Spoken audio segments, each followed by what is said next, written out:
Hey everybody, it's Aldo Gandhi, and I just want to let you know really quickly that our swag shop is reopened. DeepDishTees.com is where you go, and that's tees with T-E-E-S. Clever name, guys. They're the new home of our merchandise. You can get t-shirts, you can get caps, you can get coffee mugs, you can get hoodies, you can get all sorts of good stuff, and you'll help out the bar room with the purchase. So head over to DeepDishTees.com. You're listening to the Ballroom Network. The following program is intended for all audiences. Welcome to the Fantasy Football Goon Podcast with your hosts, Joe Mandel, the Goon, and the man with the plan, Adam Schaum. We're bringing you the fantasy football knowledge that you need every single week. Derrick Henry still going. Stays in bounds. He might go 99 yards for the touchdown. Unbelievable. Rushed out again all the way back. Turning the corner. Fires downfield. Caught. Touchdown. Only Mahomes turns what might have been a 15-yard sack into a 27-yard touchdown. Saquon Barkley across midfield, down the sideline, stayed in bounds, and Barkley takes it all the way. 68 yards for his first NFL touchdown. McCaffrey right up the middle, and he is gone for the touchdown. 58 yards. Pass is to Thomas. He's gone. Touchdown Saints. Okay, it's time for the easiest part of any coach's job, the cut. Now, while I wasn't able to cut everyone I wanted to, I have cut a lot of you. Steven, I like your hustle. That's why it was so hard to cut you. Congratulations, the rest of you made the team. Except you, and you. God bless fantasy football. There are many things a man can do with his time. And this is better than those things.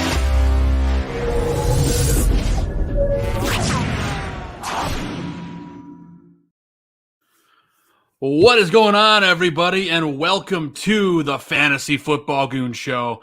I am your host, Joe Mandel the Goon, and this handsome gentleman to my right or left, depending on your view, is Adam Schaum, the man I like to call the man with the plan. Adam, are you ready to talk some fantasy football with me this season? Absolutely, Joe. I'm happy to be here. Thanks for bringing me in. I'm ready to get started. Absolutely, me too, man. The football season's sneaking up real quick here, and fantasy drafts are upon us, most of them being this weekend or next weekend. So before we get into all the fun stuff we got planned tonight, why don't you tell some of our listeners a little bit about you and your fantasy history, because you, just like me, you're a fantasy savant. Yeah, Joe, I've been I'm a fantasy fanatic, as you claim to be yourself, and I know you are. I've been playing fantasy for about 20 years, since back in my college days, mostly for fun and stuff back then as a broke college guy, just bragging rights with the friends. But nowadays, as an adult, and I've been playing more serious leagues and things like that, and I've won about 7 titles over the last 5 to 10 years, and look forward to winning a lot more. Yeah, man. And we can start towards another. Yeah, absolutely. And that's what we want to help people do, is win their title and stay competitive and get a head up on the advantage. So that's what we're here to do tonight. And Adam, it's going to be some fun all season long doing this, but this is our big preview show to get everyone ready for that draft.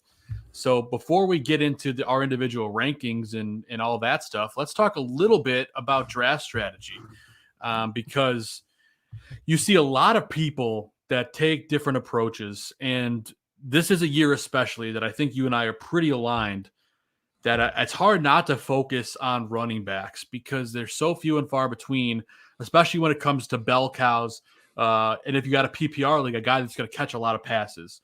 So I'll give my thoughts on it afterwards, but why don't you tell us a little bit about your draft strategy, especially for 2021?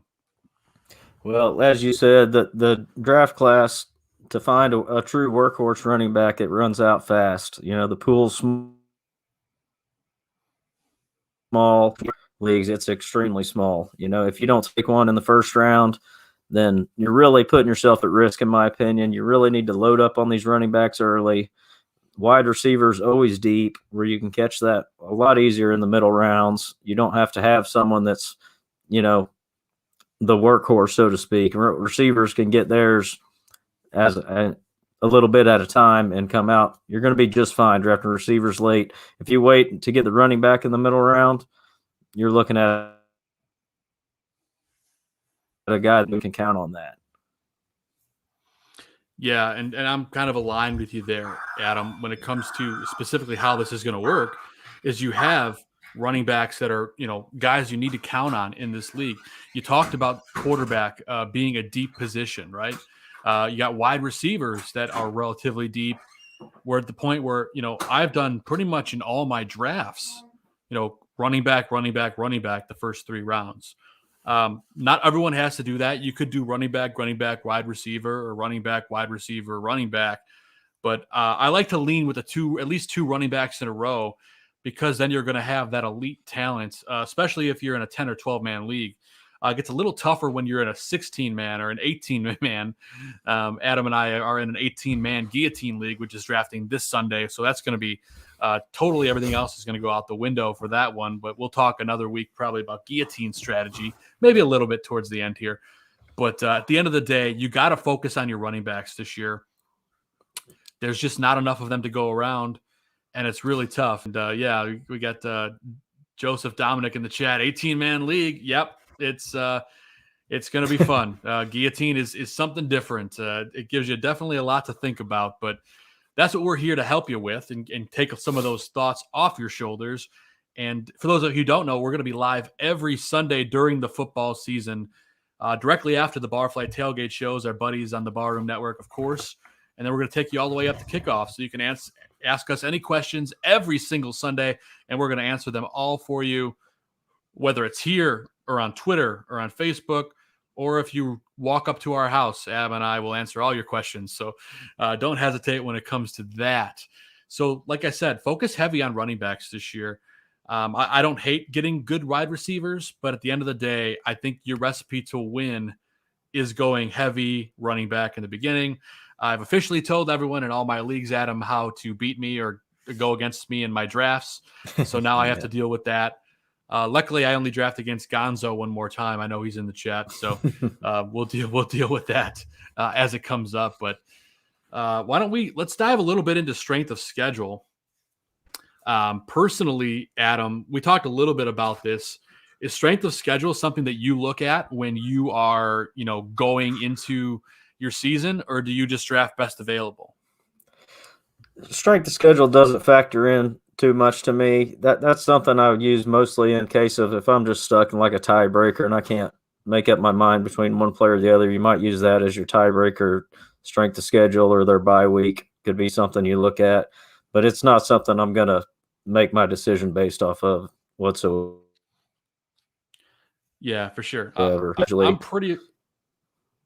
was going to say, I'm pretty aligned with that for the most part.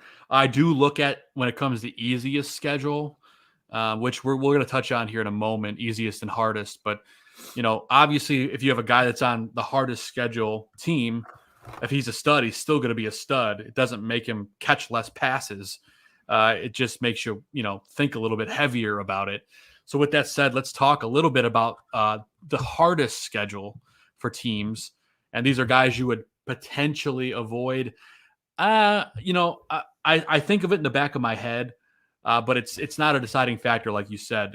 Easiest schedule, that's something I think about a lot when I'm in drafts.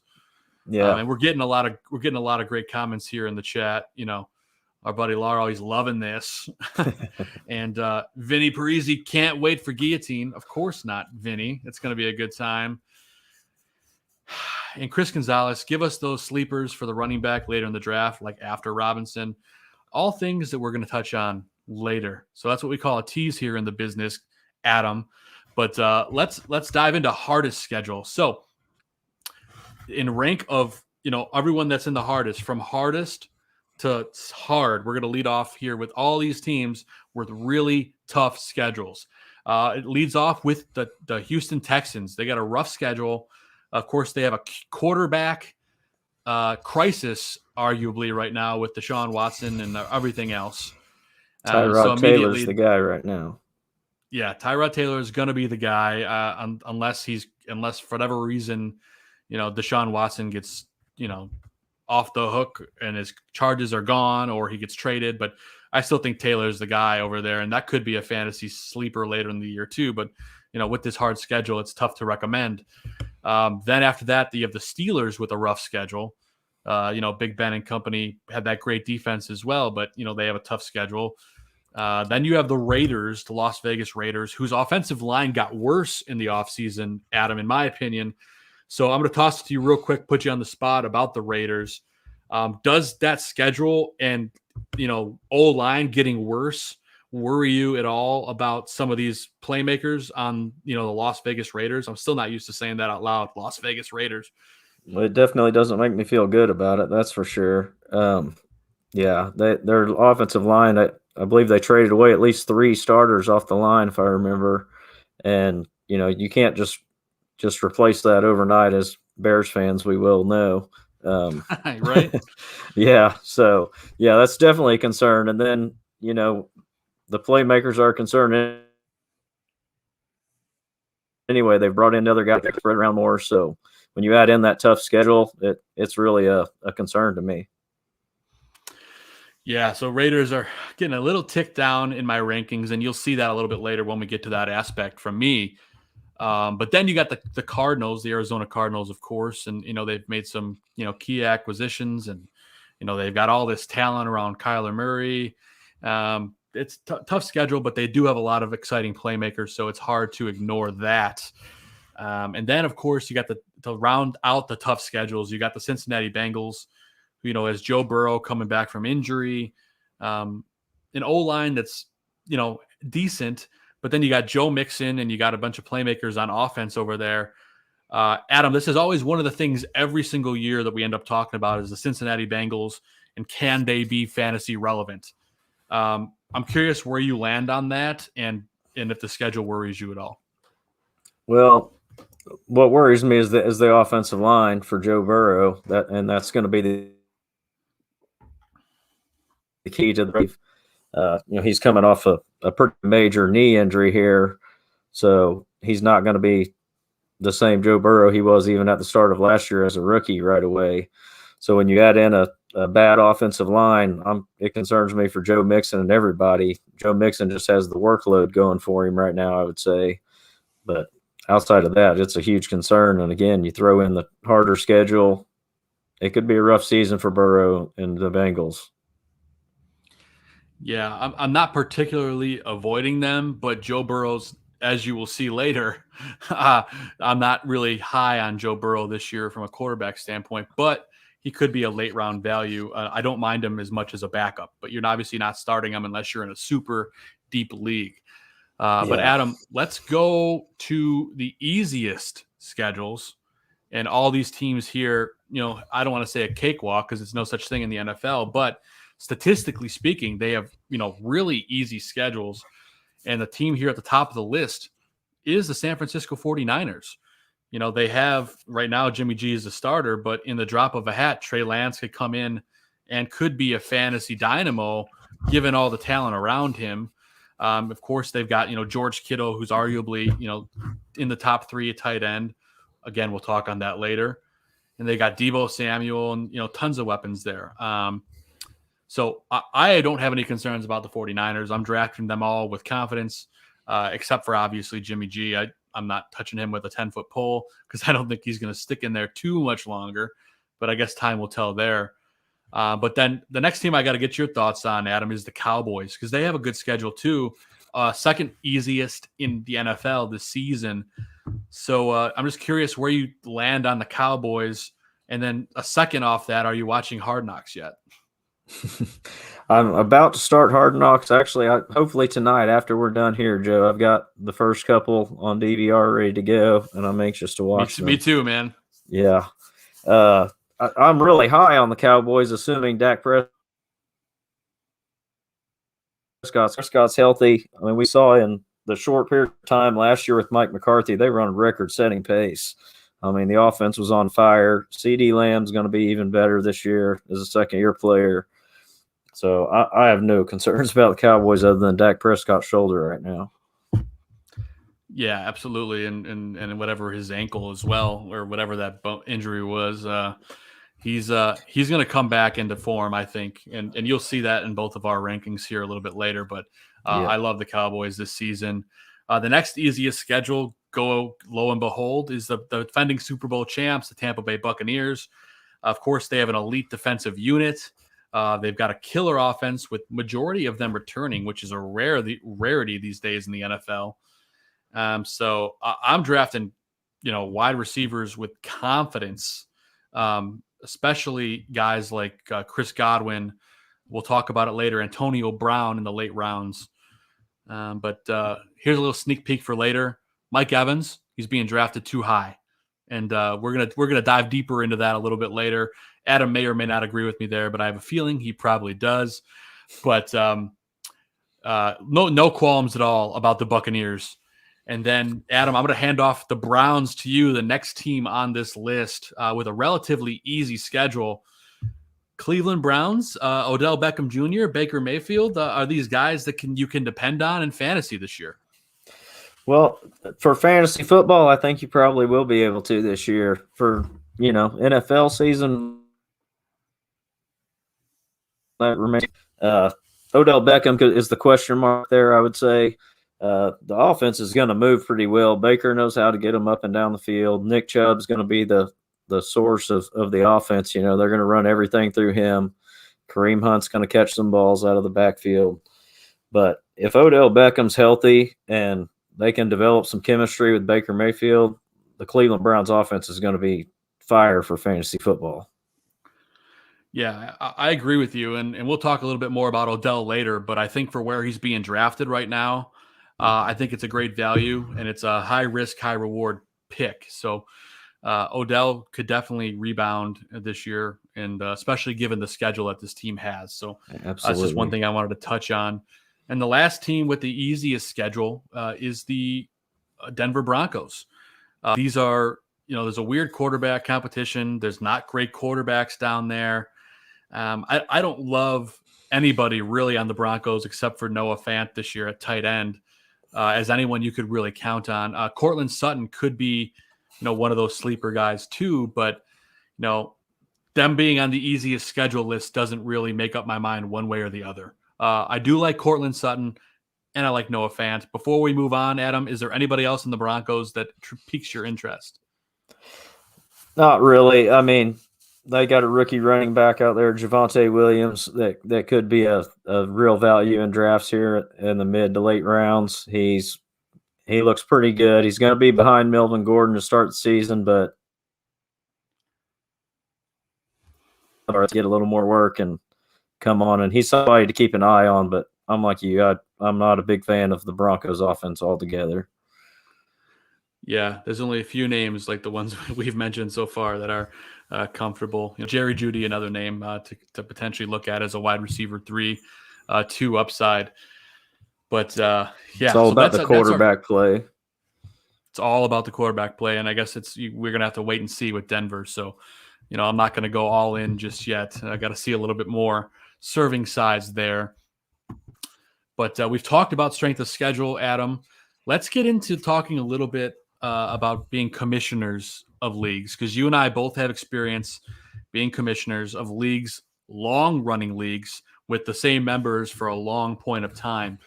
I think you and I could both agree on the fact that there's been so many instances where I've been in leagues where the commissioner is just absolutely horrible, right? Yeah. And I think as a fantasy player, you have to be vocal to your commissioner, and we as commissioners have to be receptive to the feedback we get from everyone in our league. And absolutely, that's the one thing that Adam and I talked about a little bit earlier, is that obviously COVID is an interesting thing when it comes to injured lists. You have, IL, or I forget what they even call it in football. I'm just playing IR. baseball right now. IR, thank you. Injured reserve. I'm thinking baseball, IL. But you got to be fluent with that, and you got to put out polls to your league. We talked about it, Adam. In COVID, we have extra IR spots, whether it's 2 or you have 4. And it's just you got to give everyone a fair chance to win. I'm curious as we talk about it, you've run a league with some very, very complex rules and very complex members. Why don't you tell us a little bit, 1, about that league, and 2, what it's like being a commissioner and how to be a fair commissioner? Well, yeah, I was my league with all of my friends from high school and college. We're all friends of over 25 years. We've been playing together for about a decade, and it was when we started it seriously. So it gets really serious all the time. But the big important thing, like you just said, is as the commissioner of the league and being as close as I am to all these people, feelings do get involved in fantasy football sometimes, and you have to separate yourself from that as commissioner, and sometimes just take yourself out of situations or designate decisions to other people. As I've been experiencing lately, there's been things going on that we've been trying to work through, but strong leagues get through it. But you have to listen to your commissioner and remember the reason you're there is to have fun, and always look for a way to keep improving the league and make it fun. Don't just set that draft and then disappear till the end of the season. Yeah, I think that's a great point. And, it's an ever evolving role, right? The commissioner is the thankless role. But it's important to keep your league glued together. So like apps, platforms like Sleeper, if you're on Sleeper, you're able to put out polls. You can put out a poll that just pops up in the app. You can vote on it. You can message each other really easily as opposed to a giant text message. Everyone hates group text messages anyway. And, and one last tip before we move on, chat room, if you guys have any tips for commissioners or issues you've had in your league, feel free to share them in here, and we'll feature them here on the show, because I'm sure everyone's got a bad commissioner story, right? I'll give you one bad commissioner story. I was in a fantasy league. This was actually last year during COVID. And before the season, we had a league-wide vote on IR spots like we were talking about. And everyone, we didn't know how bad COVID was going to affect everything. So everyone voted, no, we're going to pass on it, And then, obviously throughout the course of the year last year, there was so many COVID issues all season long, players getting put on for long periods of time, yada, yada, yada. And then, this commissioner would not budge and would not add any IR spots. And, some guys, with the way their team was drafted or the way COVID hit, it kind of paralyzed their teams, mine being one of them. And it's not just because of my team. It's because there was like 2 or 3 other teams that were just like that. And then, the commissioner would not change his thoughts. So needless to say, I'm out of that league, and it's a bad story. Adam, just curious your thoughts on that. I mean, you've like I said a minute ago, you have to be willing to listen to the league. And when there's a problem like that, that kind of thing, especially the COVID situation last year, it affects everyone. Sure, one person could get more unlucky than someone else, but it's an issue for everyone. Everyone has the same risk. You got to listen, and not in the middle of the season, that's what you have to do. You can't just, we're not doing that. You have to be willing to listen and be flexible and go with the flow. It's not always about just your decision. It's about the league's decision. Yeah. And I got a note in here from our buddy Aldo telling me that I'm a great commissioner. I really appreciate that, Aldo. Obviously, being a fantasy football expert myself, I really thrive on trying to make a fair, league for everyone, because it's no fun otherwise. And you got to be fun with it. You got to send funny notes, quirkiness. It makes the whole scenario fun. But we do have one story here from Larry in the chat about a bad experience with a commissioner. He said like a commissioner blocking fair trades because they think it'll help, the person win. And I think that's a valid thing, because, that's a commissioner not being partial and not doing his job. So, you don't want to be in a league like that where your commissioner is partial to what's going on. It could be the same scenario if your team is. Or go ahead. I'd say one of the best changes we've ever made in the league we just spoke of that I'm commissioner of was ending the veto process. If two people agree on a trade, it happens and it's an instant trade. And there's no waiting period or anything. Now, if it goes through and there's obviously collusion or something going on, and multiple people in the league say something about it, the commissioner can get involved then and go relook at it, and go and take it. The vetoing trades is something that it makes no sense to me. You got to get rid of that in your league. Yeah, no, I mean, I'm a little partial in my league to having full commissioner power. So I leave it to me to be the one to approve the trades, because like the only time I'll obviously, decline something is if it's obvious collusion, or if it's like an 0-13, or like an 0-7 team trading with the best team, because those things happen in all leagues. So I usually decline those, but for the most part, I'll let everything go. I usually check with the parties to make sure they actually meant to make the trade. Right. Case in point, Spaceball in the Barroom League makes lots of fun and interesting deals, as the chat room has been talking about all night in the show. But that's beside the point. It's just important to be a fair commissioner, and I think it goes a long way. And you have to keep everyone engaged for the whole season. That's important too.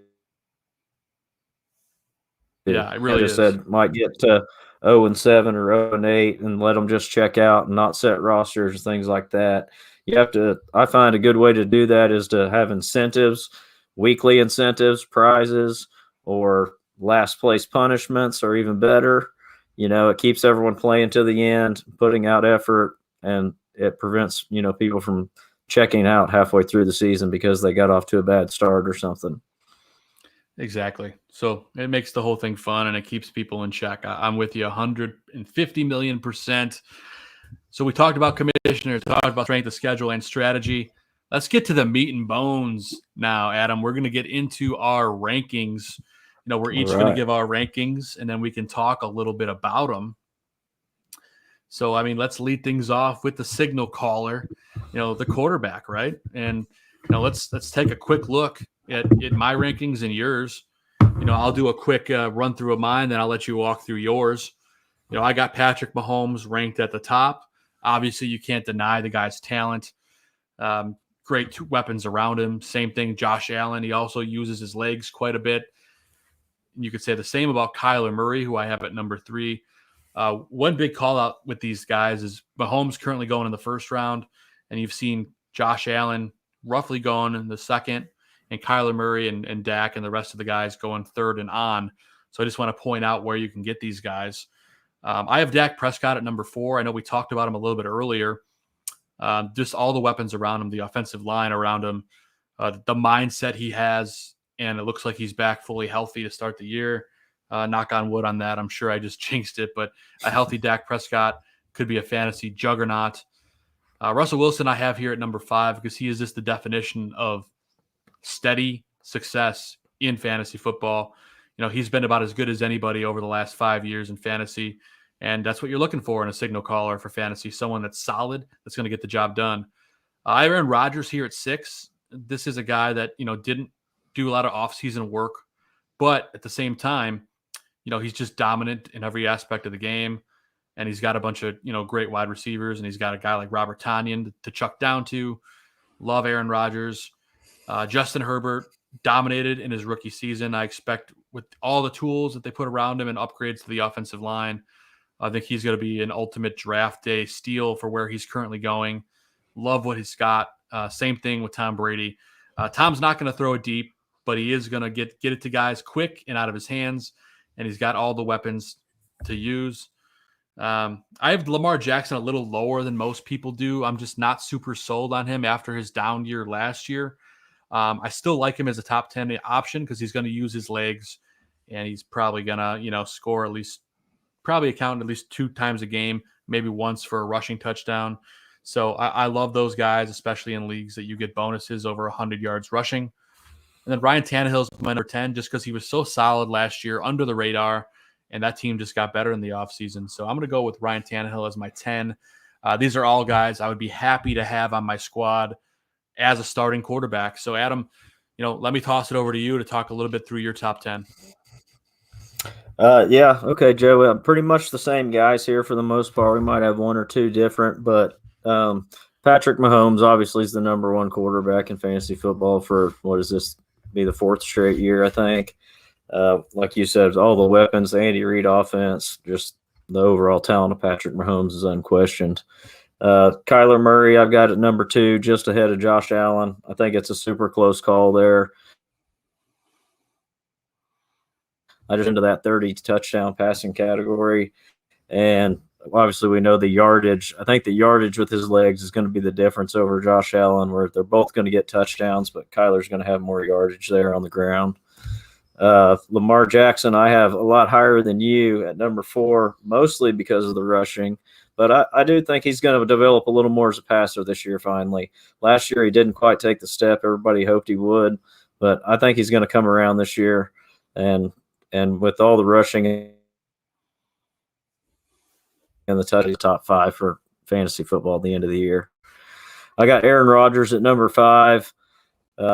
He's going to be another man on a mission once again this year, just like last year. He's going to try to prove his point in Green Bay and probably going to have a huge season. Unfortunately, as a Bears fan, it's not real exciting, but he's probably going to light the league on fire. Always does. Yeah. Russell Wilson after that at number 6, like you said, super steady. You can count on him every year. Pete Carroll knows what he's doing out there in Seattle this year, and probably looking at 35 touchdowns minimum, I think. I mean, last year there for a while, he was on pace for like 60 until they slowed down and started running more. But I think, again, they are going to let him pass more this year. Dak Prescott at 7. He would be higher for me other than the injury concern. He would probably creep up to where Lamar is, about where you had him at 4. But until I know for sure he's healthy, I got to put him down at 7. But the talent on that team, the wide offensive line is a lot healthier than it was last year. Dak Prescott could have an absolute monster season, and Dak Prescott has the potential to be the number 1 quarterback with a healthy team and a healthy shoulder and ankle. Tom Brady at number 8. I mean, no team's ever brought the whole offense back like they did this year. I mean, with the trio of receivers he has, the tight ends, he went for over 4,000 yards last year, and I expect him to top that again and probably push for 40 touchdowns. I mean, when Antonio Brown's your third wide receiver, good things are going to happen. Justin Herbert at 9. He was super impressive as a rookie, and the athleticism he showed was just shocking to everyone, I think. I feel like I'm with you. Yeah, he's only going to improve on that this year with the experience and the confidence he built up last year. When you have Keenan Allen as a security blanket, life's going to be a lot easier for you as a quarterback. And then at number 10, I got Jalen Hurts, mostly because of the rushing, obviously. Pretty decent in the first preseason game as far as he had a little better understanding of reading the field. And so he may develop as a passer a little more. He's just not super accurate, but his legs are going to get him a lot of points to get him into that top 10, I think.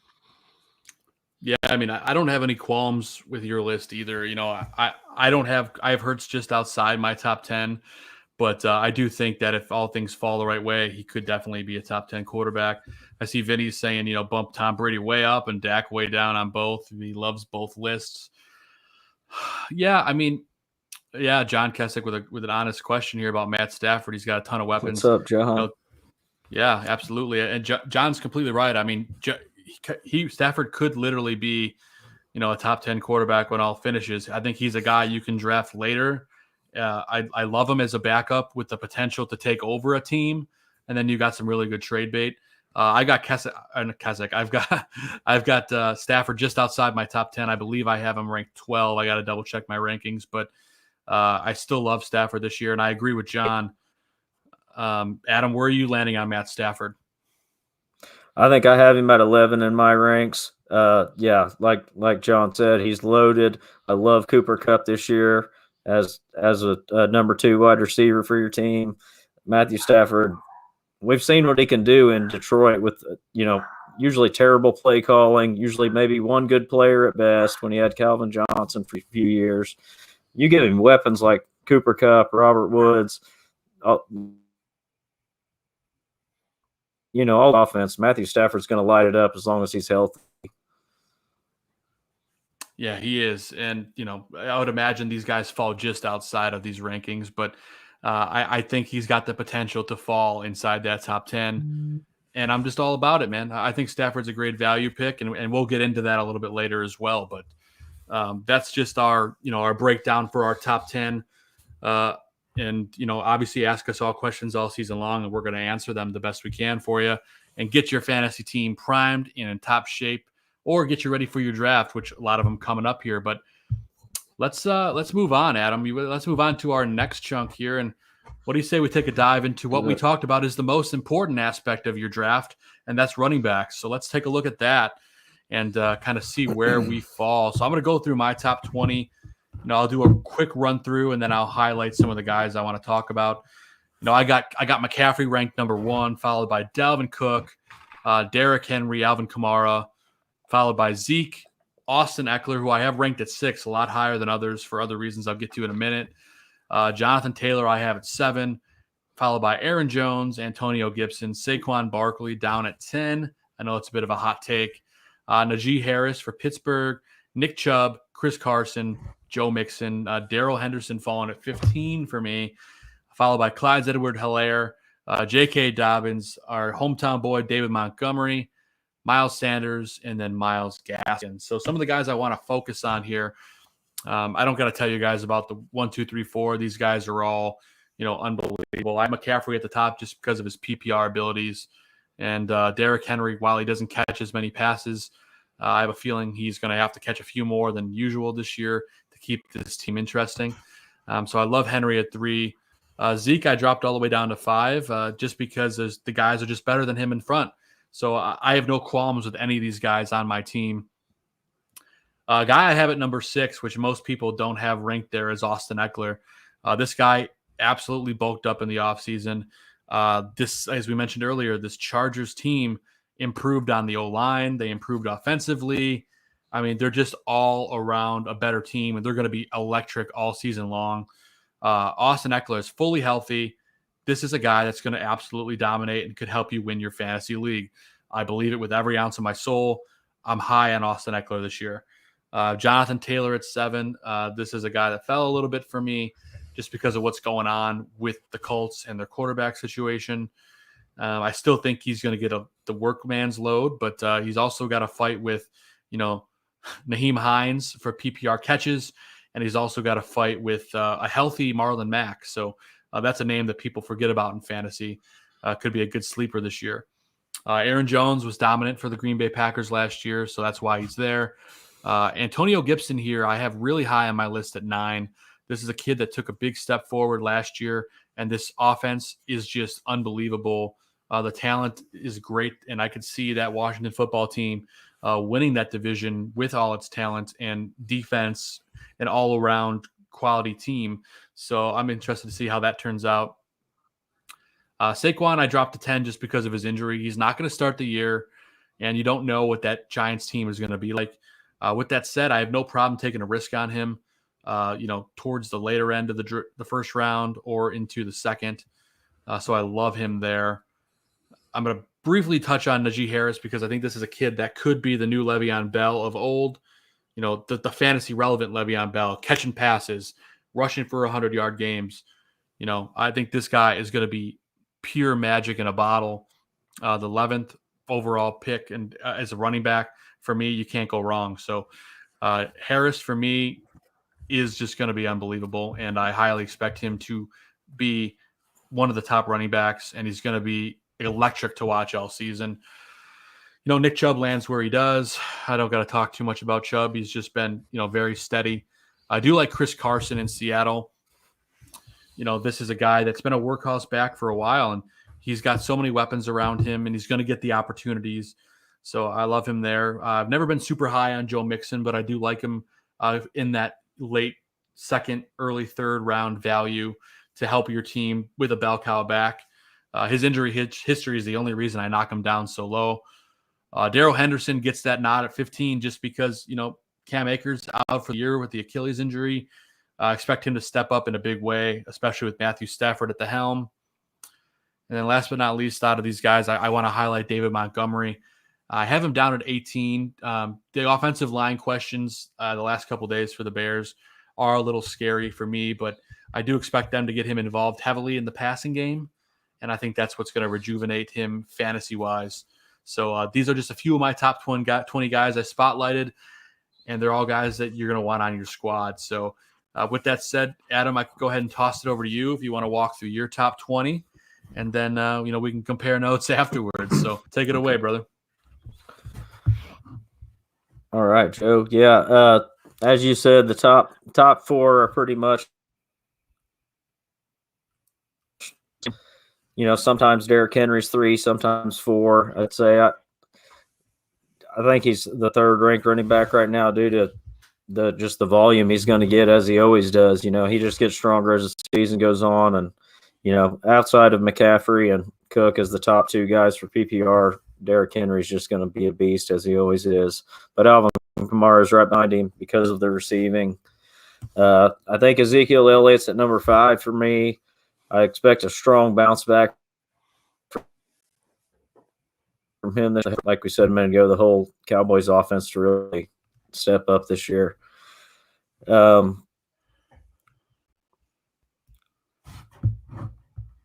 Give me just a second, Joe. I think the list didn't quite change there on me. No, it's all right. I think this is your list up here. Well, it's all right. Let's just talk through. But yeah, anyway, I got Nick Chubb at number 6 after Ezekiel Elliott because I think outside of the pass monster, the volume Cleveland's going to give him, we know it's going to happen. I also like Aaron Jones right behind him because of his pass catching and his goal line carries that the Packers give him. Aaron Jones usually a touchdown machine. I got Barkley at 8. I know you had him at 10. I agree. I don't really want to take him early in the first, but the back half of the first, I'd be willing to take a shot at him because when he does come back, he's likely to, see over 20 carries and hope. Oh, yeah, he's the man there. Probably not. Yeah, I mean, he's probably not going to get the volume he did when Eli was there in the passing game, but Daniel Jones, if they do anything right, they need to get Saquon the ball. So my number 1 riser, I would say right now, is Antonio Gibson, as you mentioned. I just absolutely love Antonio Gibson. He's just one of my favorite guys this year. Last year when he came in as a rookie, they talked about comparisons to Christian McCaffrey and stuff. There was whispers of that they wanted to use him that year. Last year, he mostly just ran the ball and had not a lot of receptions, but coming out of college, he was almost strictly a pass catcher. He's got great pass catching skills, and if they start using him like that, he could have top 5 potential in a heartbeat because, he was double-digit touchdowns last year on the ground.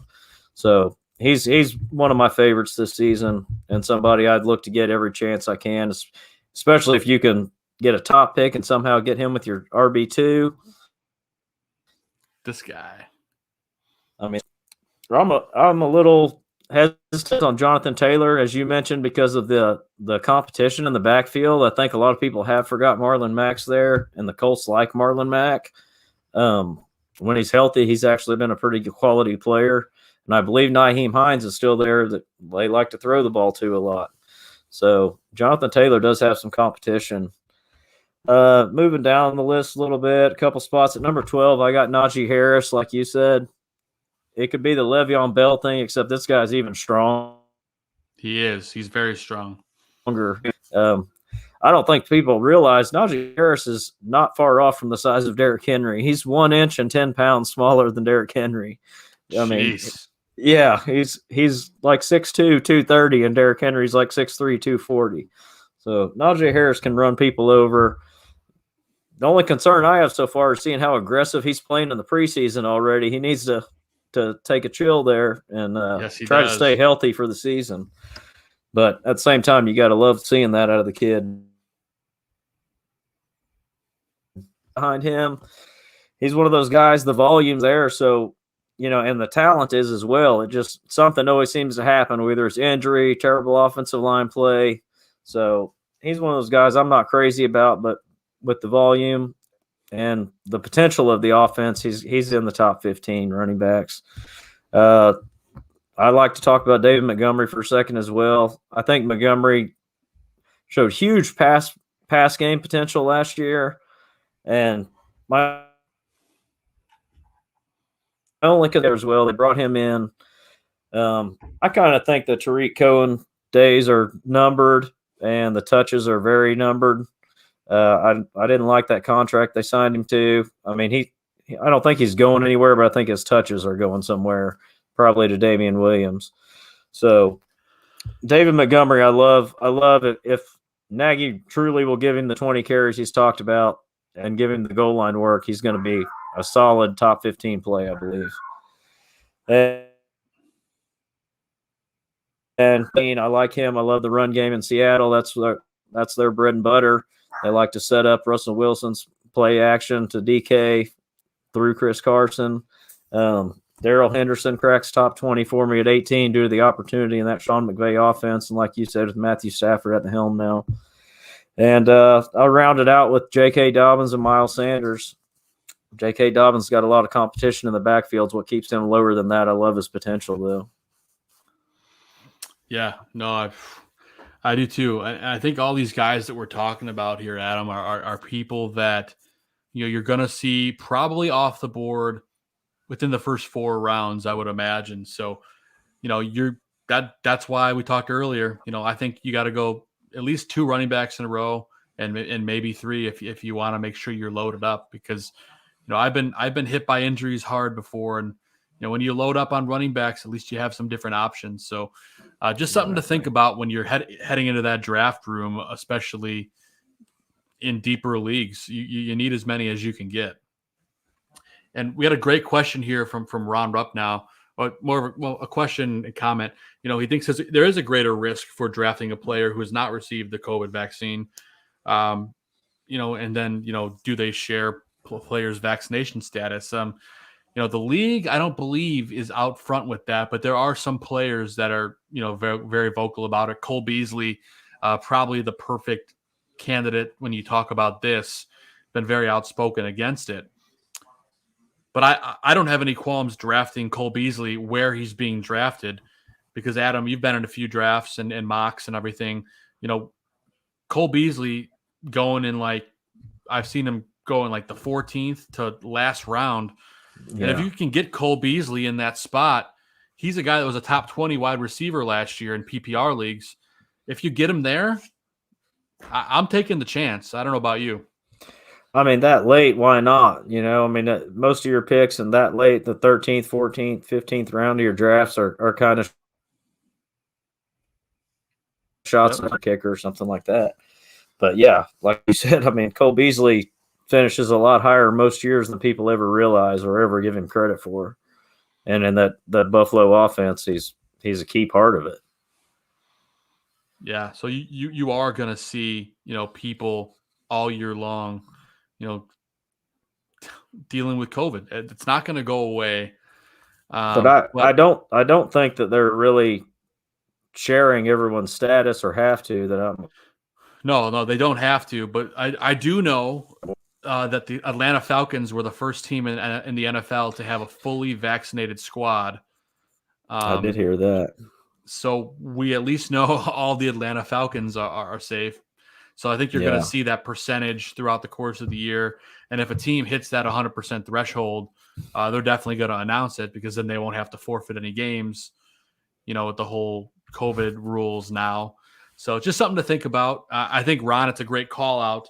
And it goes back to our commissioner conversation earlier. Make sure you've got IR spots in your league that can be filled by both players that are on IR and then players that are on the COVID list. That's something you can do in most leagues. It's an easy setting to do as a commissioner.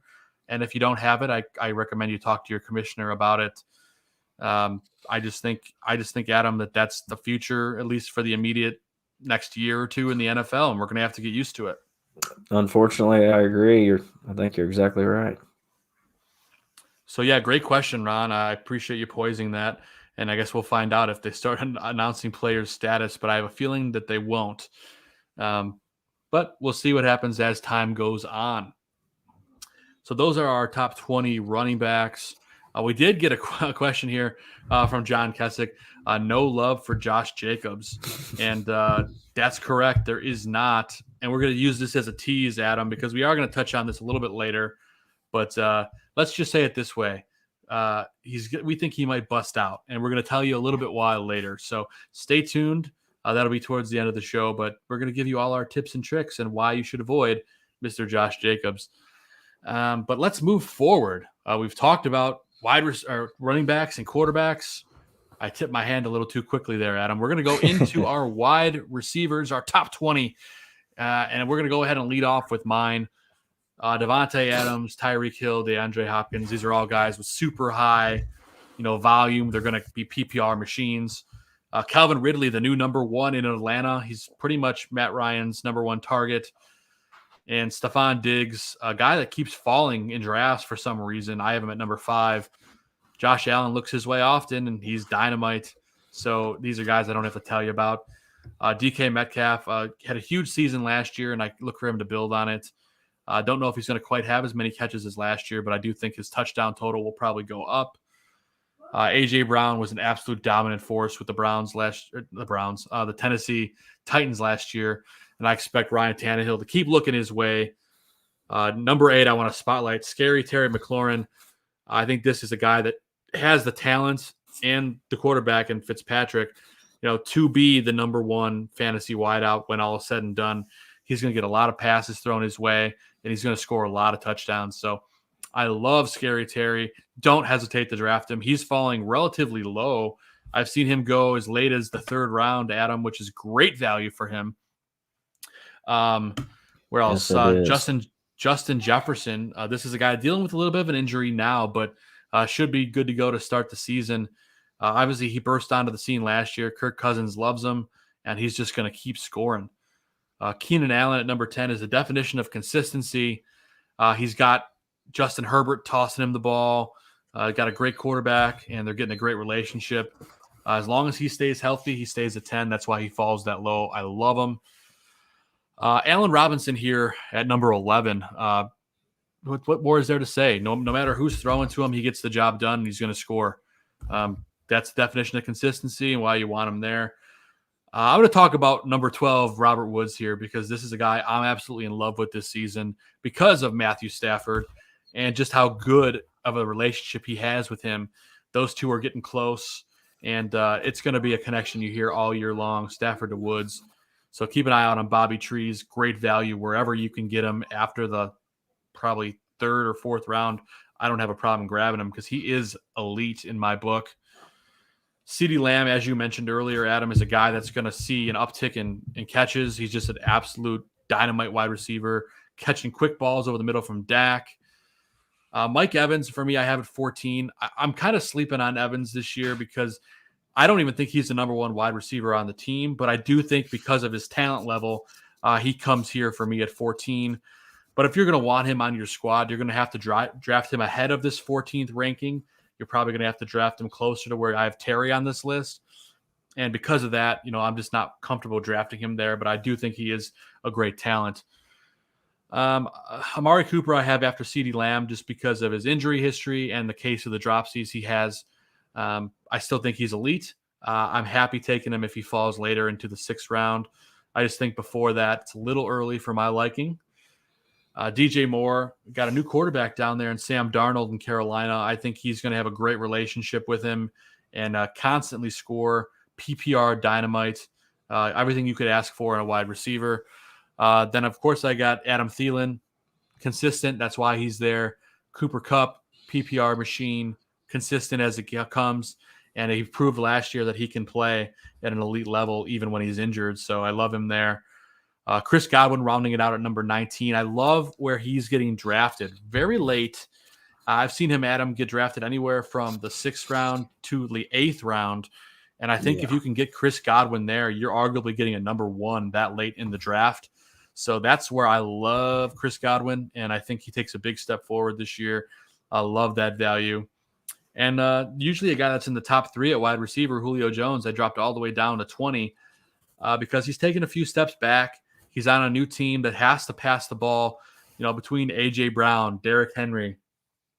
They have so many weapons. I love Julio if you can get him late enough. I don't know, Adam, what's a good place for you to get him? I've seen him go anywhere from round 5 to round 7.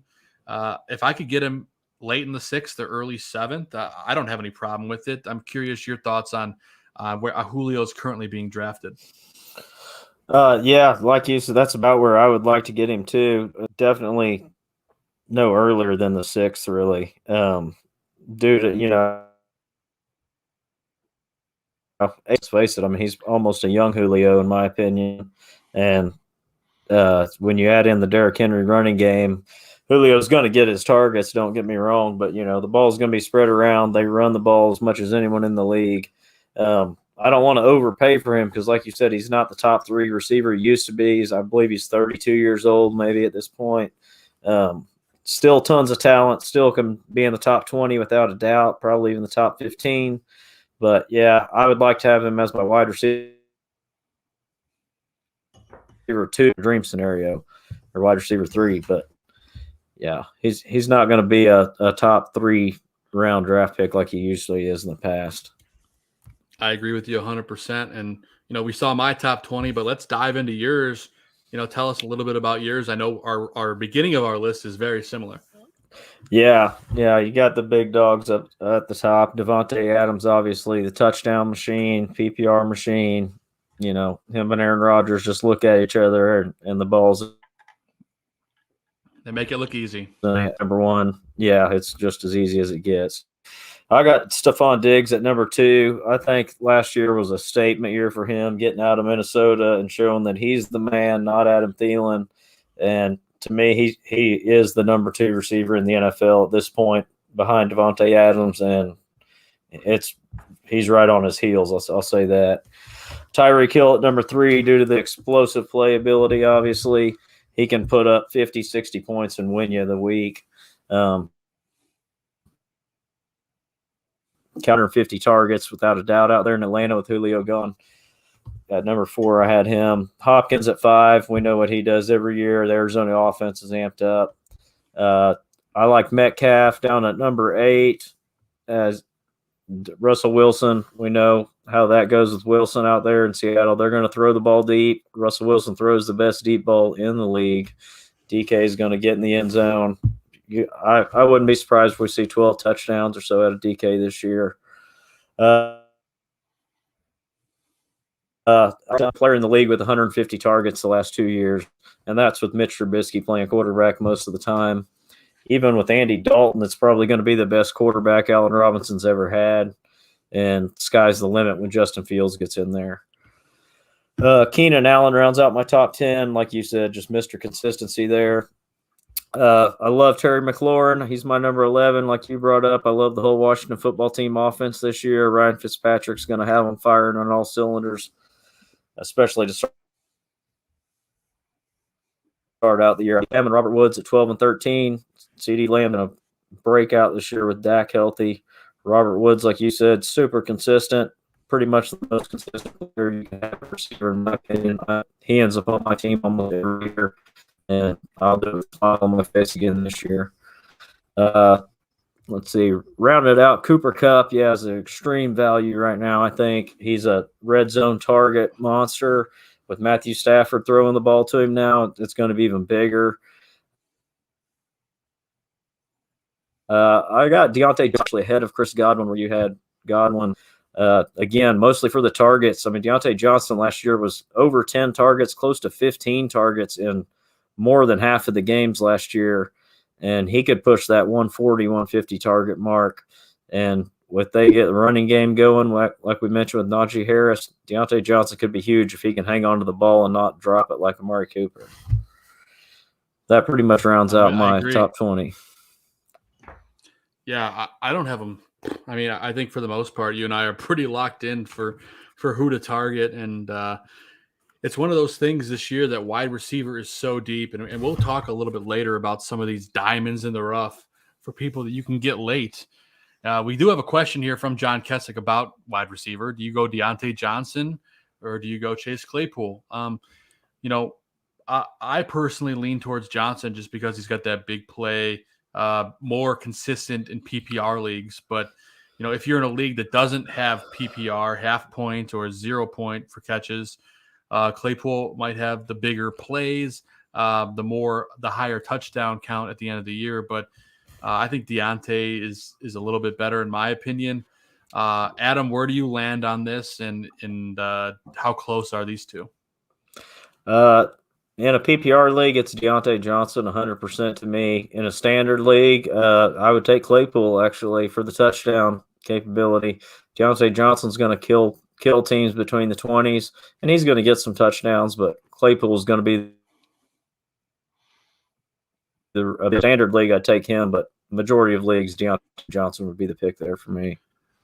Yeah, I would agree. And our rankings lean towards PPR because 90, I forget what the percentage is, but the majority of fantasy leagues, are PPR leagues. Yeah. And that's kind of where we lean. Our rankings are meant to fall kind of somewhere in between, but most of them do fall into that the PPR rankings. So that's kind of the way we lean. PPR leagues are always fun too because it adds another layer of strategy. So just something to think about in that respect. But, our wide receivers are going to help you. All these guys are going to dominate for you, and I don't have any issues taking any of them. Here's the place that our list is going to be very similar, but also slightly different when it gets to the bottom end of it. So let's dive in to talk about tight end, because this is one that we can look side by side at our rankings here. So we are locked in on the first three picks, Adam. Travis Kelce, Darren Waller, George Kittle. Obviously, I'll take Travis Kelce. You don't got to tell anyone why he's the best tight end in the game. He's got the best quarterback in the game. He's got the most electric offense in the game. And he's going to be targeted arguably the most out of any of these guys on this list. So that's why you see Kelce going end of the first round or early second. You have to use some capital if you want to get him on your team. It's a tough year to take him so early because this position is so deep. Adam, why don't you talk about number 2 on both of our lists, because this is a guy that's going a lot later than Kelce, but could provide a very similar stat line.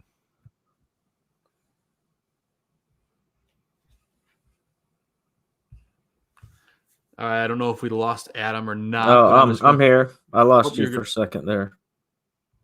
Yeah, so I was just going to ask you to say a little bit about Darren Waller and why he's so similar to Kelce, and he's got a little bit more value for where he's being drafted. Oh, yeah, like you said, the ADP now, and that's a tough price for me to pay. Waller's probably going to catch more passes than him, so in a PPR league, it's going to be huge. He's probably not going to get the touchdowns Kelce does, but like you said, in the end, it's going to equal out. He's going to be right behind Kelce at the end of the season as far as that goes. So I would much rather take Waller in, say, the 3rd, 4th round than Kelce in the 1st. Yeah, I'm with you 100%. And same thing with George Kittle. I mean, they're going so much later than Kelce, and they are the cream of the crop when it comes to, wide receivers, tight ends. So I think we're locked in. These are all guys you're going to be happy to have. But we start to get a little different when we get into our number 4 on our list. I'm going to talk to my guy, and then I'll let you talk to yours. I'm going to go TJ Hawkinson here because he's got that dynamic going. Him and Jared Goff have been super tight. He's being heavily targeted, not only in practice, but also in the preseason. I just think TJ Hawkinson is going to take that step forward. He was a beast in college. I think you're finally going to see the TJ Hawkinson that everyone was expecting. And I think he could, with the connection he has with Goff, I could see them literally being the top combo and arguably the top tight end when all is said and done. I'll take that risk on him. I love getting him as the 4th ranked tight end. So that's who I got it for. But talk a little bit about Mark Andrews for us as your 4th pick. Yeah, I like Andrews just a little over Hawkinson, just due to the relationship together. You can see that grow. You can see that's who Lamar really relies on. I mean, that's really Lamar's number 1 receiver by far. Hawkinson, I agree with what you said. I just think, maybe it might take a little bit of time for him and Goff to get on the same page as far as to reach the point where Lamar and Andrews are right now. And Andrews just a red zone machine. Lamar, they get to the red zone. If he's throwing the ball, he's looking for Andrews every time. So that's the difference. Is just the relationship with the quarterback and the red zone targets that we've seen already. For sure. And I think you and I are very aligned because our 4 and 5s are swapped. Right. And then our 6 is exactly the same. Kyle Pitts, of course, the top drafted tight end in this year's draft. Obviously, he's a freak of nature athletically. He's got great hands. He's strong. He's big. He's a sure thing to be a great tight end in this league. Matt Ryan's going to look his way often, similar to the Tony Gonzalez days. I think Kyle Pitts is a shoo-in to catch. Man, I don't know. Yeah, he could probably catch 75 to 100 balls this year easy, and maybe even go eclipse that. But I only have him this low just because he's a rookie. He doesn't have the experience. But like I said, tight end's a lot deeper than expected this year. And I love Kyle Pitts, especially for where he's being drafted. I've seen him go anywhere from late 6 to early 9. That's kind of a weird flow on him, depending on the mock you do. And of course, you have leagues with homers that take home players earlier. But at the end of the day, if you can get him in the 7th or 8th round, I think you're doing pretty damn good at tight end. Would you agree, Adam? Oh, absolutely. I mean, he's labeled as a tight end, but let's face it, he's pretty much going to play the Julio role out there now. I mean, they're going to line him up all over the place. He's a tight end strictly just for roster reasons for the team, in my opinion. He's going to be a stud. He's definitely going to be a stud. I can't argue with that. He's going to produce.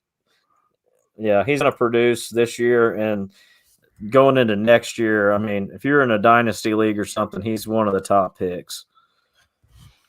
Yeah, I'm with you 100%. And then I'm going to let you talk about your number 7. He's a guy I do not have in my top 10, and I'll tell you why after you talk about why you chose Tanyan at number 7. Well, I chose Tanyan at 7 just due to the confidence. It looked like Rodgers as the season went on.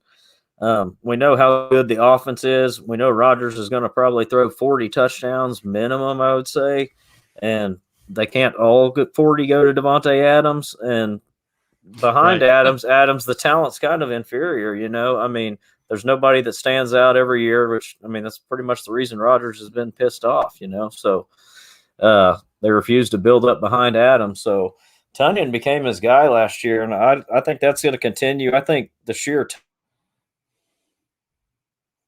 touchdown to a top 10 tight end, easy. Yeah, and he's got the potential there.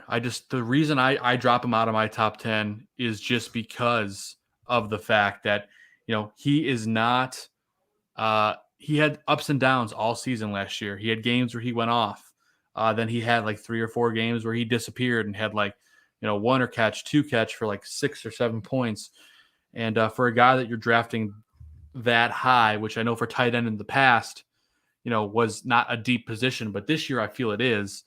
So that's why he falls outside of my top 10, but he's just outside like 11 or 12. But like I said, if I get stuck with him at the end of a draft, I'm not going to be upset. I just don't think he's going to be able to, be as consistent as I would like from a top tight end.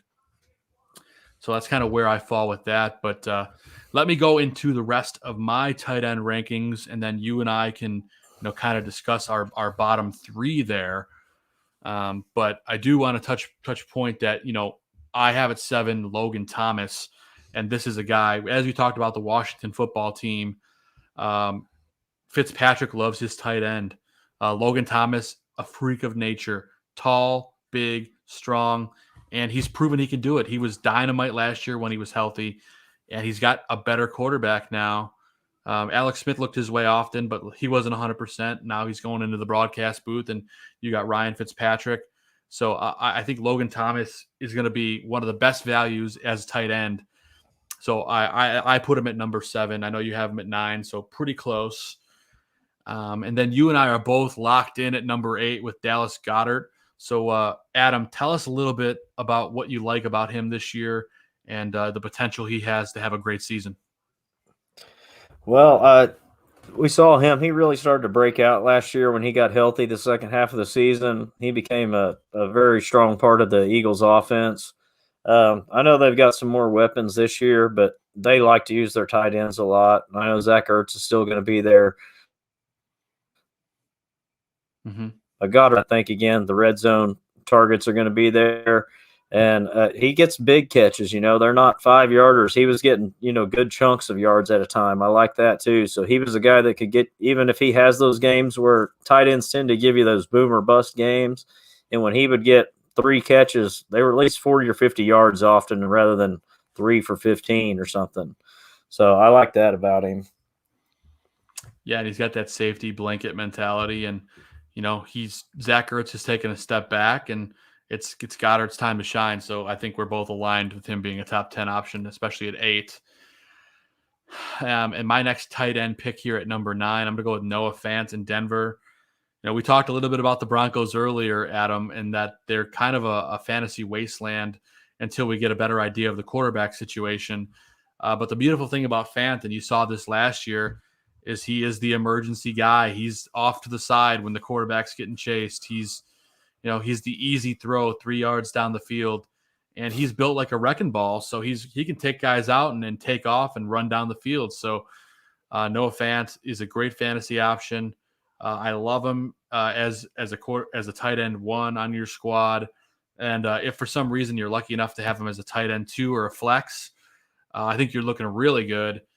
The one thing with him is quarterback play, but it's not a huge effect on him because as a tight end, he's going to make himself get open and make some catches. So I love Noah Fant. You have him at 10, so obviously we're pretty aligned there. We've talked about Logan Thomas already, and I'm talking about Fant now. But I've got a guy that's totally different. And if you look across all of fantasy experts, rankings, you name it, I have not seen anyone include this guy in their top 10 at tight end. But I'm going to do it because I got a good feeling. I'm going to go with Gerald Everett from Seattle as my number 10, rounding out my top 10. This is a guy who was on the Rams. He had a bunch of other great tight ends around him. And now he goes into a situation in Seattle where his biggest competition is Will Dissly, who has been, pretty good, but not amazing. And Gerald Everett is an athletic guy. He's fast, he's strong. And Pete Carroll came out and said he expects Everett to have a breakout season. Russell Wilson's getting a great relationship with this guy. And look at it this way. Gerald Everett is going so late in drafts. I've been in leagues that he hasn't been drafted. I have been in leagues where he's available for me in the last round. I've taken him early in some leagues because I want him as my tight end 2/flex because I just feel like Russell is going to make this guy a career tight end and put him on the map. He's got the potential, if Russell looks his way often, to be a top 5 tight end, definitely a top 10. So for that reason and that potential, I'm putting him here at 10. I could be out of my mind. Adam Schaum, am I completely crazy for putting Everett at number 10? It's happening without a doubt. Seattle likes to use their tight ends. They always seem to have a group of 2 or 3 of them that are just so guys. We've seen Will Dissly. I'm trying to think of the other guy's name. Was it Hollister or something like that? Or Jacob Hollister or Luke Wilson? Yeah. There's always a few of them. Gerald Everett is probably the most talented one they've had in a few years. And yeah, I could see it happening. And like you said, he's not even drafted a lot of times. He went on the tight end position and stack up your running backs, receivers, and grab Everett right at the end of your draft and be good to go at least for a while in your season. Yeah, I agree, and I know I've had people call me out for being a madman, going and digging and grabbing this guy way too early. I reached for him in the ballroom league because I wanted him as my tight end too in flex, and I don't, I personally don't have an issue with it because of how good I think he is going to be. If I have to eat crow on it, I will. But for me, Gerald Everett is my number 10 tight end now that he has an elite quarterback. So I'm looking forward to see how that plays out down in Seattle. Going to be a fun season at tight end for sure. But, we got to talk through our top 10 tight ends, Adam. And now we're going to kind of get into the interesting aspect, which is fantasy defenses. We're only going to highlight the top 5 because outside of that, they're all about the same. But the top 5 units, you're going to have to give a little earlier of a pick for. I would say, Bucks and Steelers, some of the better units have been going as early as 12, maybe 11th in some leagues for me. And then, if you want to get these guys, you probably got to take them by at least the 13th. But again, some leagues, the run on defenses just starts early. So let's go through our top 5. So Adam, why don't you talk through your top 5 and we'll compare notes here. For the most part, our teams are pretty similar. Yeah, guys could start out hot and they might be trash by the end of the season. Defense is a position that changes so much in fantasy football over the course of the year. You're rarely going to draft one and stick with one. There's usually one or two maybe that are quality for the whole year you can hold on to. But for right now, I've got the Bucks at number 1, mostly due to they're returning all 11 starters. We saw what their defense did the second half last year. We saw what it did in Super Bowl to the Chiefs. They've got a tremendous pass rush. They've got talent. Lots of talent on all start of the season. Steelers at number 2, same reason, talent at all levels there. I mean, when you get Watt coming off the end, sacks lead to fumbles, pressures lead to interceptions. That's why I like the Washington football team as well. I have them at 4, the exact same reason that the defensive line is so talented. I believe their whole line is first-round draft picks, if I remember. I think you're right. Yeah, I mean, every one of them is just a stud that from the last 3 or 4 drafts. And like I said, on fantasy football for your defenses, that's where the points are scored, is on the turnovers. So that I round out the top 5 with the Ravens. I also had the Rams in there I skipped over. But, yeah, I like the Bucks and Steelers most for sure this year. Yeah, I mean, for the most part, we have all the same picks. The only difference is you have the football team in there, and then I have the Bills. I think the Buffalo Bills are an elite defense. They proved it last year. It carried that squad even further because of that offense taking the step forward, and I expect that to stay the same. So, but for all the teams you have are in my top 6, so I think we're all pretty aligned. After these guys, we don't highlight more than 5 picks because once you get outside of the top 5 or 6, you kind of just fall into a wasteland of defenses that are just kind of mediocre. So you just got to play matchups. Exactly. And you could stream week to week if you have to. I mean, there's often it's an easy way to do it as well. But don't take a defense until as late as you can. I don't have any problem taking a defense, the 14th, 15th, or last round. But usually I say the last round for kickers. That's why we're not even going to talk about kickers. So that's where we were going to go next. We're not even going to rank kickers for you because they're always going to score you points. At the end of the day, you can never really truly predict who's going to be able to kick, who's going to have the most scenarios. You're just going to draft a kicker with your last round pick, monitor all year long for how the kicker's doing. And then if someone drops them on a bye week, Adam, what do you jump in and pounce on it, right? That's right. You take your kicker with the last pick. You wait. So I don't know, Will Lutz or something, Saints coming to bye week. Somebody's like, oh, I got to cut Lutz and grab a kicker this week. Boom, pounce on him. You got him the rest of the season, a quality kicker you can count on a good offense. For sure. And you mentioned Will Lutz, who's actually hurt to start the year. Right. He will not be kicking for the Saints. So that's just one thing to keep in mind, too, when it comes to kickers. Pay attention to that injury report. There's nothing worse than drafting a kicker that isn't going to be playing. So pay attention to that. Yeah. And like I said, don't take one until the last round. Right, Adam? Don't actually. Yeah. But no, go for it. What were you going to say? I cut you off. Oh, I said don't actually draft Will Lutz. That was just an example. Right. Yeah. For now, at least. And when he comes back healthy, then that's a great ad. But for now, he is on the avoid.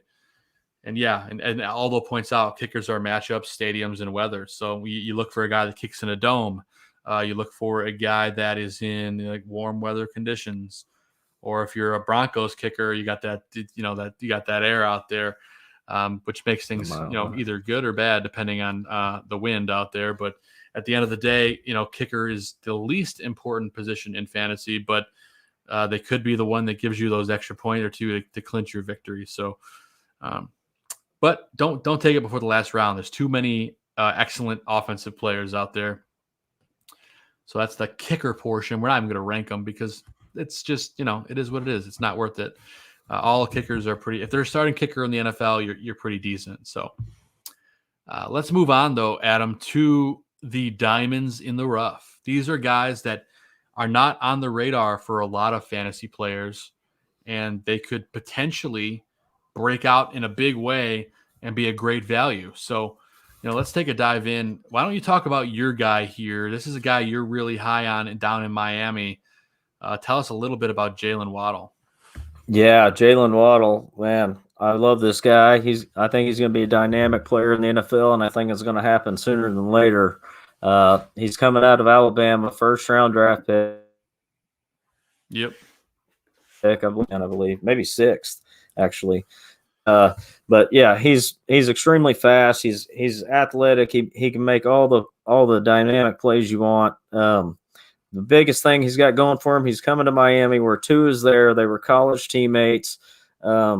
He's just got opportunity right out of the gate, Joe, and that's what I really like about him is his athleticism and his opportunity and the relationship he already has with the quarterback there. I think he might be Tua's safety blanket right out of the gate. I think you're right. I really do. He's going to take this year. And I think Waddle's going to be that rookie receiver that makes the biggest impact right away this year. Yeah, I think you're right. They have a great relationship, and these two guys are just ready to take the step together. So I agree. I touched on Gerald Everett already at tight end. I don't have to go too much deeper into him, but this is a guy I expect to blow up that's not being drafted in most leagues. Then I got to put the spotlight on Sterling Shepard here for a second because he's been the most explosive wide receiver at Giants camp.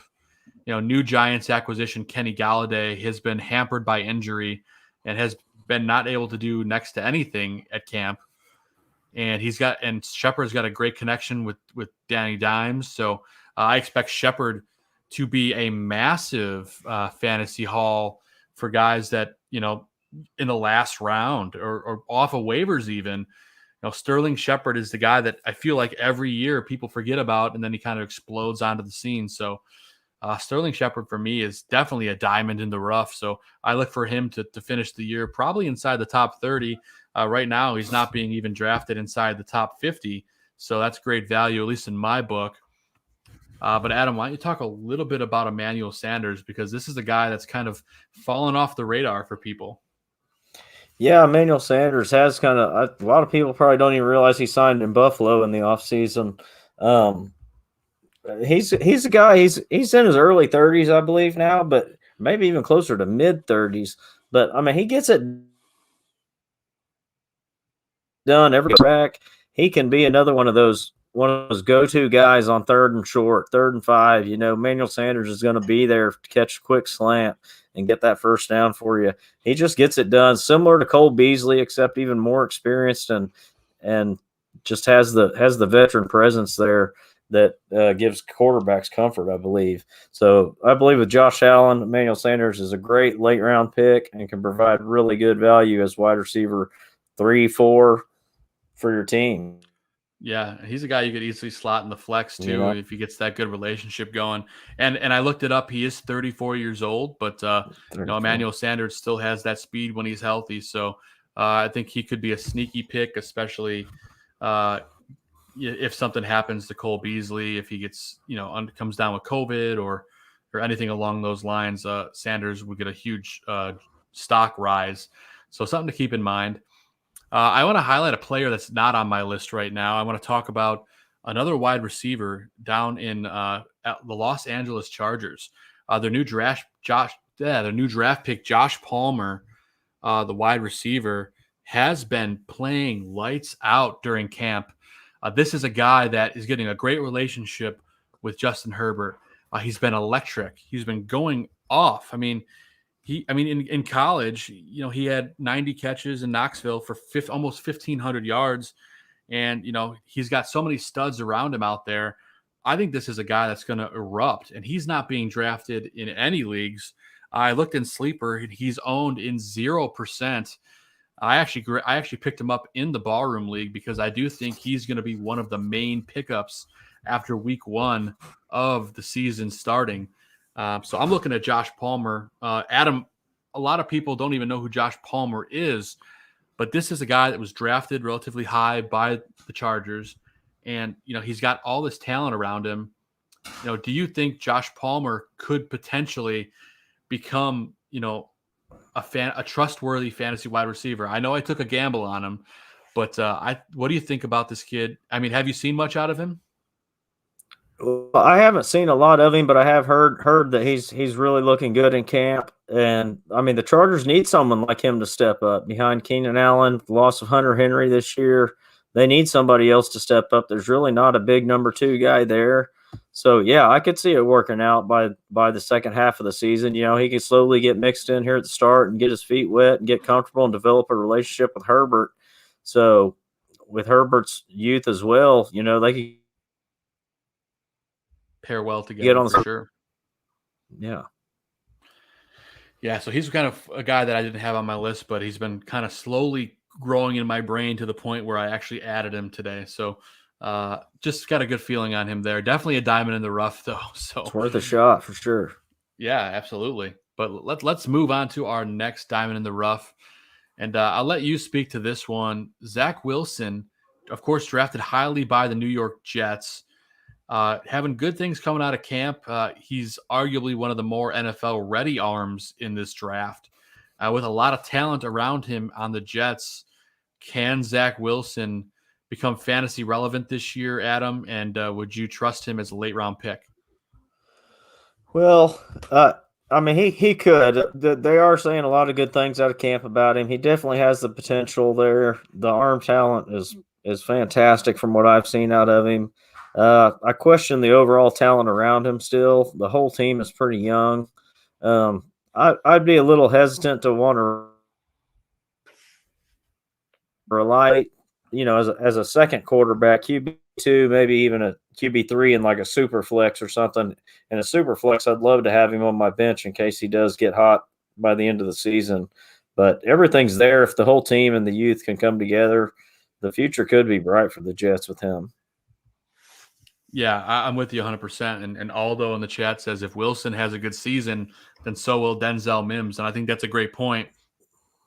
For another kid that could be a diamond in the rough, Mims has that speed. He's got that it factor.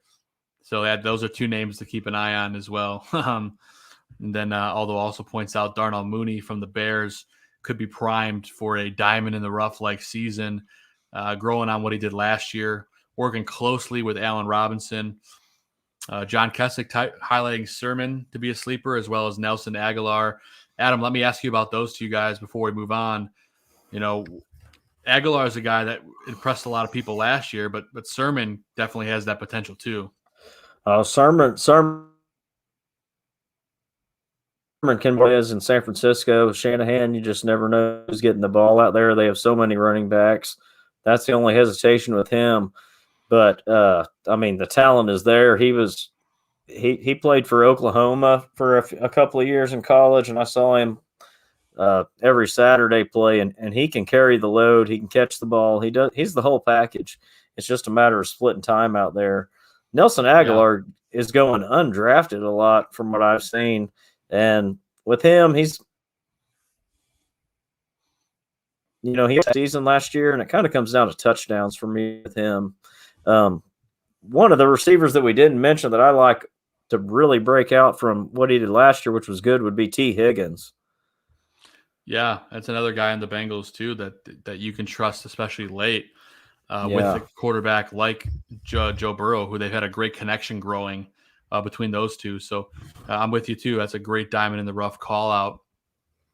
Well, let's round out our diamonds in the rough. We got 2 wide receivers. We could talk to both of them really quickly here.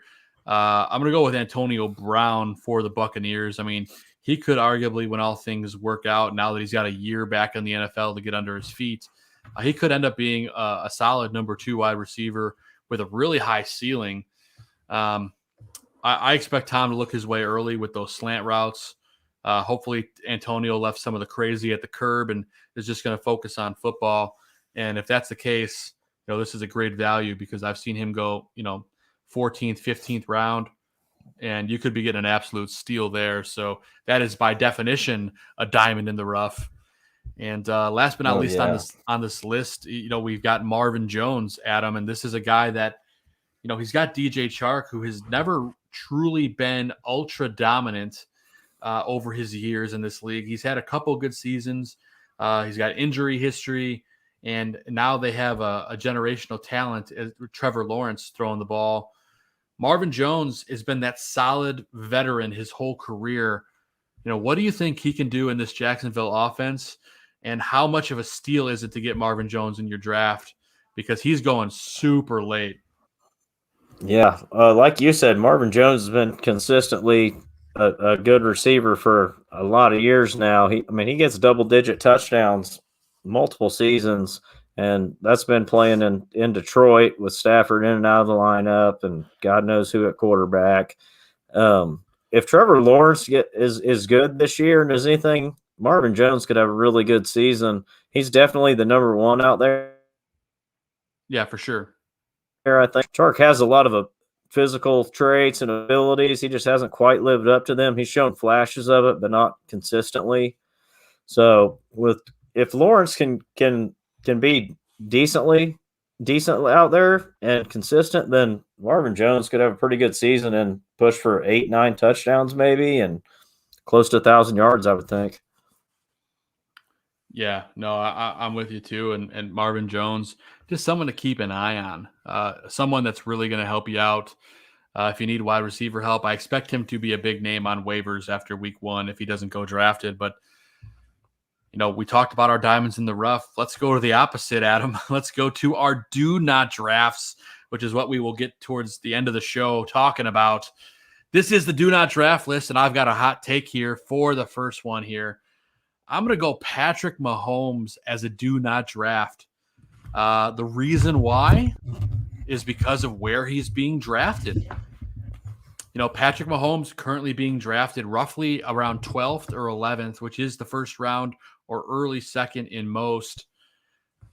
Because of the depth that we talked about at quarterback, so many good options. You get guys, coming in at quarterback like Allen, and you get Kyler Murray and other fantasy relevant guys.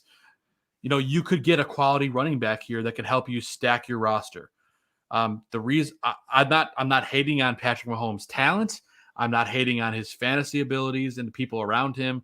I'm simply stating that because of where he's being drafted and the other quarterbacks that you can get slightly later, a round or 2, you can get similar stats from them. So I don't think it's worth it to draft Patrick Mahomes this year at his current average draft position. Adam Schaum, am I out of my mind? No, you're not out of your mind. Like you said, it's not against Mahomes or what he's going to do. It's just the price you got to pay. If you're going to take Mahomes, you're sacrificing a very, very good running back. And yes. we've touched a couple of times already on how important those guys are at that point in the draft. So, to me, what it comes down to is at his ADP and say the quarterback you're going to take, Tom Brady, in the 8th round, what's the difference on a weekly basis to you? Maybe 2 or 3 points, you would guess, in between those guys. When the difference in that running back from the first round to an 8th round running back, that's a huge difference in points you're going to get each week. There's just For not sure. enough difference in the quarterback range there to be worth taking Mahomes that high. So that's why I won't be drafting Patrick Mahomes Yeah, I'm with you either. hardly next league. He's going way too high. And like I said, there's too many similar guys that are near him in value. But you and I both are on the same page with Michael Thomas at wide receiver.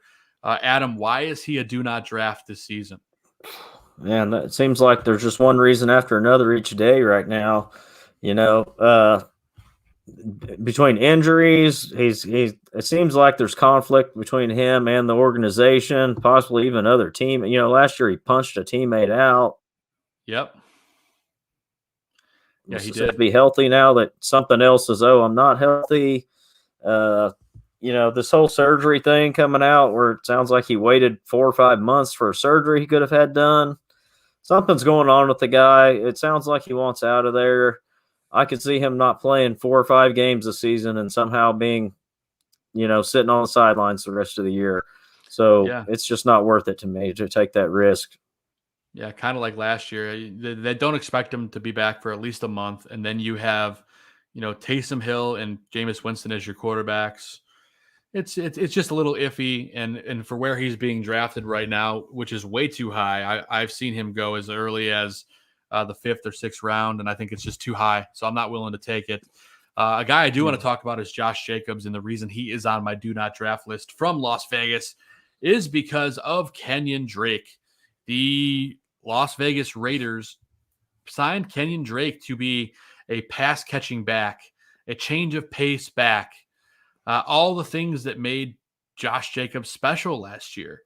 And this is a thing that you have to think about, is that's going to Kenyon Drake is going to tear into Josh Jacobs' carries, his catches. And, when you take that away from Josh Jacobs last year, he's a pretty pedestrian running back.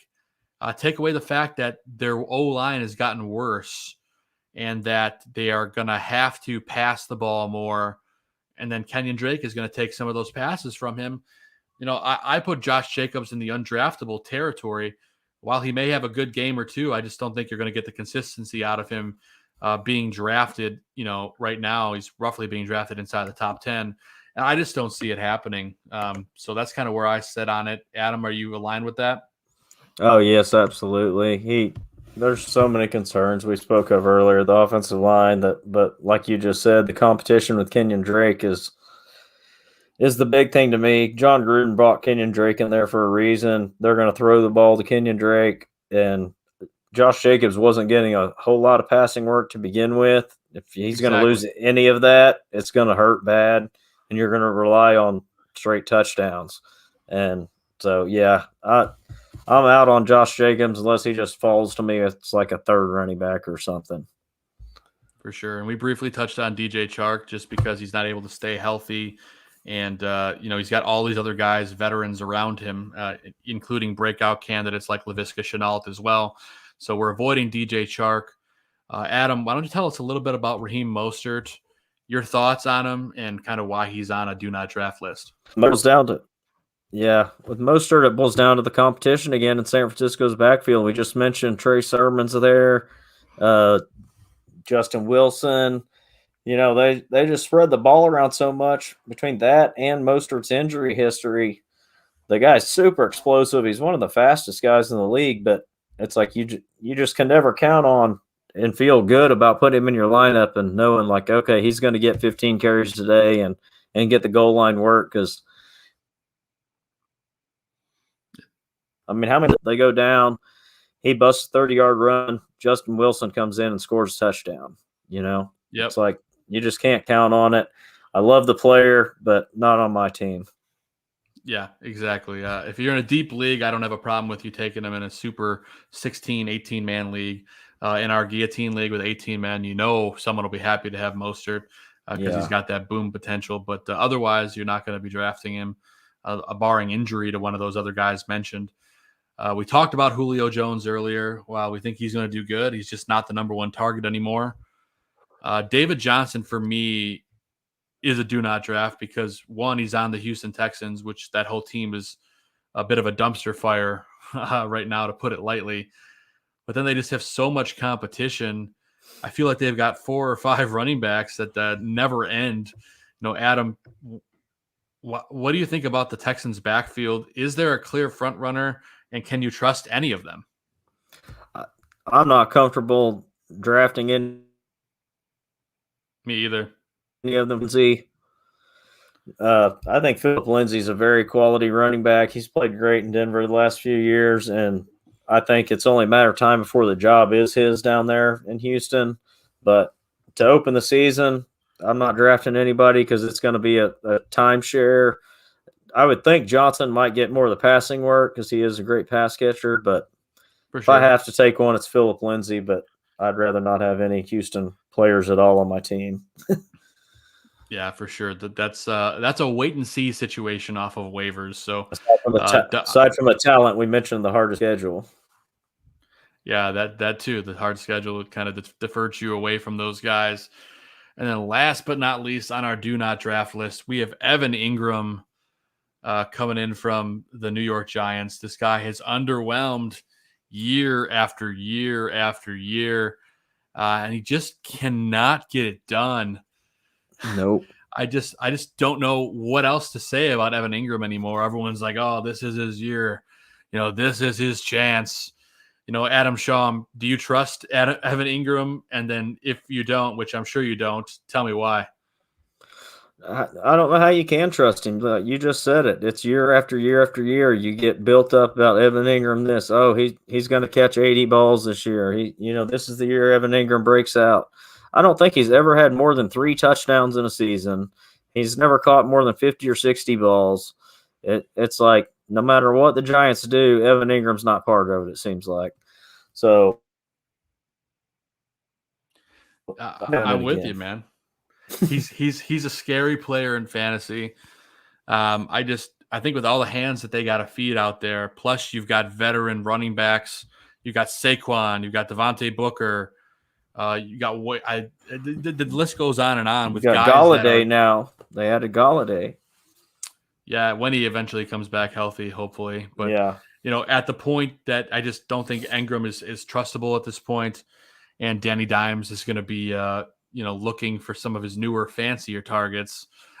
It's a bit of a scary thing when it comes to do not draft lists, but we tried to highlight some guys that we are avoiding for one reason or another. And we'll help you deal with those all year long, too. So don't forget to send us a tweet at FFBGoon. Follow us on Facebook at Fantasy Football Goon, or check us out on Twitter or on Instagram at FFBGoon as well. Of course, you can follow me on Twitter at Joe Mandel and Adam at Papa Bear 816. But, man, we got through a preview show where we've covered so much information for you guys. You should have enough to get in and dive headfirst into your draft or your fantasy season. Any last-minute questions in the chat, don't hesitate to get them in right now.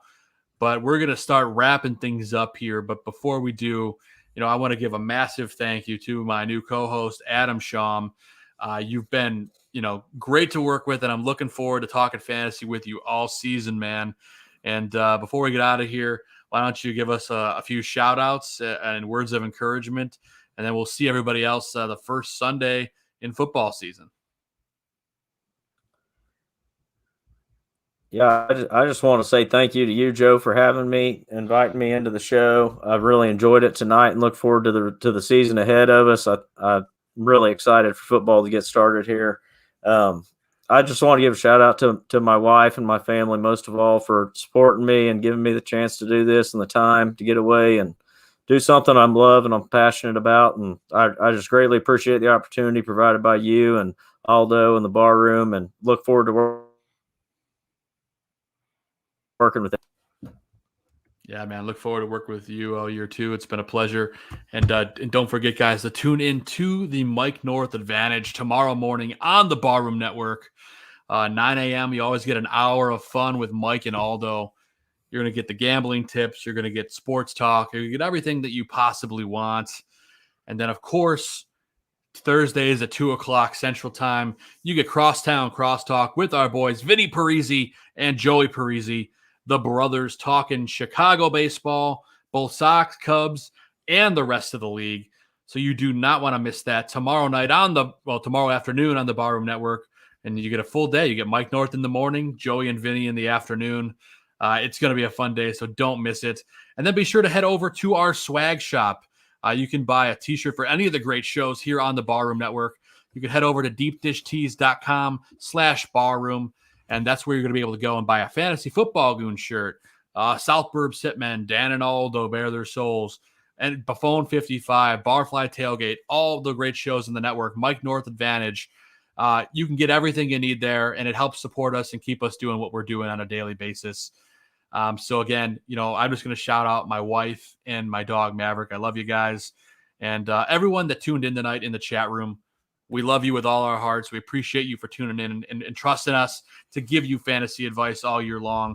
And we are promising to be here with you all year long, every single Sunday via Twitter, social media, or on our live show. You can ask questions just like you're seeing below us on the screen. We're going to do it every single week for you. And last but not least, a major shout out to the barkeeper himself, Aldo Gandia, the man behind the scenes, keeping everything running for us tonight. We appreciate you, Aldo, and everything you do for this network. Love you like a brother. We appreciate you letting us do this amazing fantasy show. And with that said, for Fantasy Football Goon, I am Joe Mandel, the Goon. This guy next to me is Adam Schaum. I like to call him the man with the plan. We will be here for you all season long. Go kick some ass in your fantasy drafts and be ready for that fantasy season. We're going to be here to help you through it all. So we will see you guys the first Sunday in football season. So God bless football. God bless America. And let's kick some ass. We'll see you guys then. Good luck, everyone.